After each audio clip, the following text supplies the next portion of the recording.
በእንግሊዘኛ ግራ ያጋቡኛል በለኝ እስኪ ቶሎ በል ግራ ያጋቡኛል ግራ ማጋባት confuse ነው አይደለ እሺ እስኪ ሞክር they are confusing me አይደለ so ግራ ያጋቡኛል ሲል they confuse me ትላለህ እስኪ በለው they confuse ብቻውን they confuse me በጣም አሪፍ verb ሆኖ ነው የገባው እዚህ ጋር ማለት ነው ለምሳሌ ግን እንግሊዘኛ ግራ ያጋባኛል በለኝ እስኪ እንግሊዘኛ ግራ ያጋባኛል English is confusing እሱ እንግሊዘኛ ግራ ያጋባል ነው ራስህን ጨምራ እኔን ግራ ያጋባኛል እንግሊዘኛ English confuses me okay English confuses me በጣም አሪፍ እዛ ጋር yes they confuse me ያልክ ለዘይ verb one ስለሆነ ማለት ነው English ግን አንድ ነገር ነው አይደለ yes ስለዚህ ለሱ verb is ይሆናል confuses ይሆናል ማለት ነው confuse ያደረገ ነው ገብቷል እሺ ድጋመው English confuses me በጣም አሪፍ አሁን እሷ ግራ ታጋባኛለች ቢሆንስ she confuses me good እነሱ ሲሆን ግን ምን አደረገ ነው they confuse me በጣም አሪፍ እሺ ለምሳሌ እንግሊዘኛ ግራ ያጋባል ብቻ ቢሆንስ ግራ ያጋባል አንተ የለህበትም yes English confuse me no ያንተ የለህበትም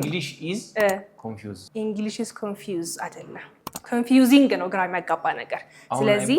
English is confusing ትላለህ እስኪ በል English is confusing በጣም አሪፍ እሷ ግራ ታጋባለች she confused me she is confusing yes she confused me ካልከማ እሷ ግራ ታጋባኛለች አንተ የለህበትም እዚህ ጋር okay እሷ ግራ ታጋባለች she's confusing ይሆናል ማለት ነው she's confusing በጣም አሪፍ ግራ ገብቶኛል ሲሆንስ I am confusing በለው ጨርሰው I'm confused see I'm confused so ግራ ገባኝ ግራ ገባት ግራ ገባቸው ሲሆን confused ነው የምትለው ማለት ነው confused yes እነሱ ግራ ገባቸው they are confused በጣም አሪፍ እሺ ስለዚህ አሁን confusing ግራ የሚያጋባው ነገር ነው እሺ ለምሳሌ ፊልሙ ግራ ያጋባል